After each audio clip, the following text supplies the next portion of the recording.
Nwanyị ekpele na di m na die kụrụ m akụ. Ofu nwanyị asị m na ya melụ law na Madonna University. Ya bụ onye Imo steeti na die bụkwa onye Imo steeti too. So ka a gụsịrị akwụkwọ pụta na-akwakọ ije law school na mgbafu ka a nụrụ di nụsịa di ya na die gbagote Lagos. Still ya na-eshi ọnwụ na ya chọọ ije this law school. Pịa nya dị ime ma still ya na-eshi ọnwụ na this law school ya ga-finish ya. So kwanya ya na-emekwe the law school na-ebukwa afọ ime unu amago nnukwu o si wedu na ọdọrọ ya izi na among the course niile asị ya mee ya mesi fancha mana ya finish nwere ofu mana ya mesi ma finish enye afọ ịghọtago na die na-alụ na insurance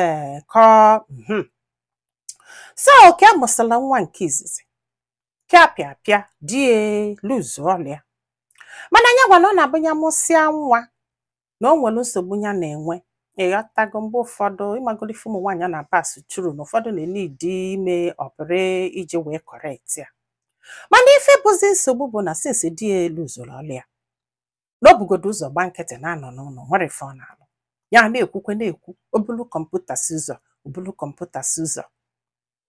ọ nọgide si na ha ga-ebido mebe osino commodity or something ebute ebu ege ịmagolo ụmụ ebute nnekwu afịa lelesịa eme na nwoke tụtụkọkwa ụka ego fọlọ afọ n'akafa tinye na this business. Shishi tọlọ adapụta na this business. Obulu kọmputa shi ụzọ ịmara afọ ego ise adapụta ọsịmụ mana nyanwa ya finish ya bido ọrụ online. Yes. Ọsịmụ ego wee na-abatali ya wee bido wee bube family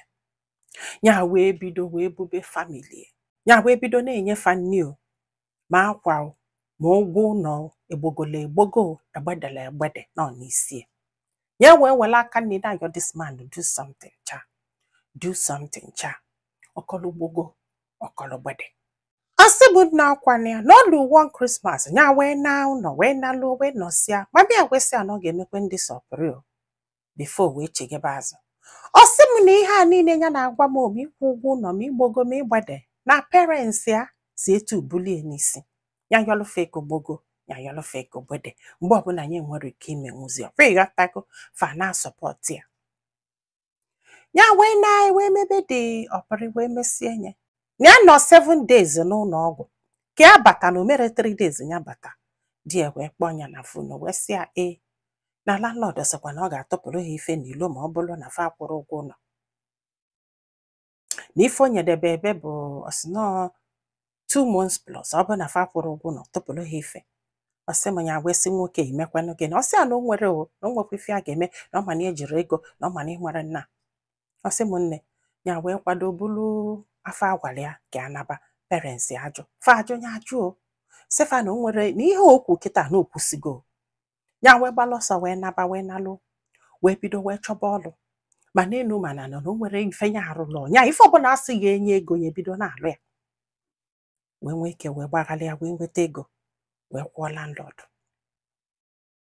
na ya nwere landlord atụfuru ọlụ bụ ihe n'ilo ọsị m ma ụgwọ akwụkwọ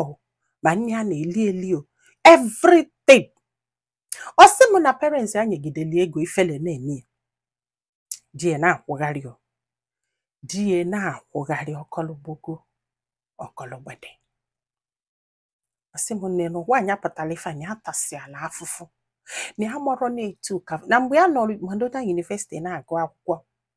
na ụmụnne ya nwere nke nọ public school a na-akwụrụ 25,000 naira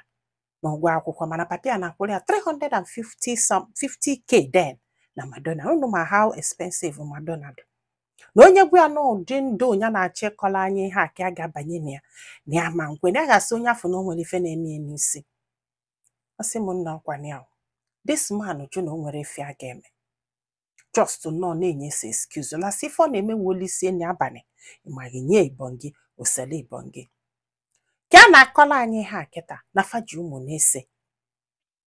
na mgbe a mụrụ nwa nke ikpeazụ na ya mụrụ dị na ya dị ime due to stress na ya bụ afọ ime na-afụ nsị ya na mgbe ya ji wee malụ n'ọdụgo late ịghọtago ka ife a ga-emekwana na ebubi na-emego ọpụrụ ugboro na-abụọ duto nsogbu ya na-enwe ma ya mụsịa nwa. Ma still na ihe a niile ya na-agwa anyị bụ n'isi ndị befa ka ihe a na-eme. Ọ sị m nna ọkwanye ahụ o weruo one time duto na ọnya na-eme ihe a niile ya na-eme and na ị na-anakwanụ parents ego ọ dị izi ọ dịrị izi na ya kwụnwụrụ ụgwọ ụlọ. Landlord wee chekete ha chaa. O wee sị ha na ya ga-atụpụrụ ha ihe n'ilo na ya ma nchezi landlord ebe nke ha bi another place o. Ya wee bido gbaghalịba yọba ndị mmadụ ego wee tikwuola ife a na-alụ wee tinye. Ọ sị m ka a na-agwa anyị ihe a na ya alụgo ọlụ na bank na ya alụrụ ọlụ na skuulu na ya ebe ọbụla ọ lụpụtalụ nọọsụ ọlụ ka a na-alụ sọ ọlụ ka a na-alụ. Si m nya wee gbaghalịa wee weta half of the money wee nye landlord wee sị okay maka na ife a ji wee nye half ka o nwere ha ndidi ka ha wee mezuo this money. Landlord wee kwelo na alụfe ego with all pleasure. Ya mara na landlord jekwe si n'azụ wee jeje court je tinye akwụkwọ na a ga-achụpụ ha. Maka ịmago n'oge ọbụla na-ekpe ọ landlord niile na Lagos ga na-ege ihe a unu na-akọ. Etu ka fa si n'ọlụ that day ndị court land ya wee buli ife niile fa wee bupụta ilo. Ọ sị m nne ndị bụ na 3 bedroom ụmụ na-ese ka ịmara ụdị ihe ha nwee. Ọ sị m n'ụwa gbalịa bụbụ olibo bọsị afọ na ya beketela akwa bebie kedu ife a ga-eme ya arọla akwa ndị ka dị ọfụ kponye n'akpa wele ndị adọrọ ọfụ gba ọkụ. Ọ sị m nya wee kpọọ nne na nna ya na mgbe a na-agwa anyị ife a na mama ya na papa ya bi na Lagos na apartment nke ha wee bebelu ha akwa kedu ihe a ga-eme. Kpọọ nwanne ya nwaanyị na-ebe ha wee paaki oche paaki ya fom paaki ya friji paaki ya ihe niile ha nwee telivishọn one side. Ya nwa na ụmụaka wee jebebe mami ya na papi ya bi die wee jebebe nwanne ya nwaanyị ahụ nwanne ya nwaanyị jebiri oluechi niile ha pụta wee tinye ihe ndị fọ ọnụ n'afịa telivishọn friji kọbọtọlọ ihe elele doste. Unu agbagolu ka esi ele ihe ịmagolu ihe ego ka ihe etufu ha wee lechekọta nwoke obele ego ha lechekọta n'ihe anụnwa wee bulu ụfọdụ ndị fọnụ like foam. Ọ sị na o nwee foam ha nwere ịmagolo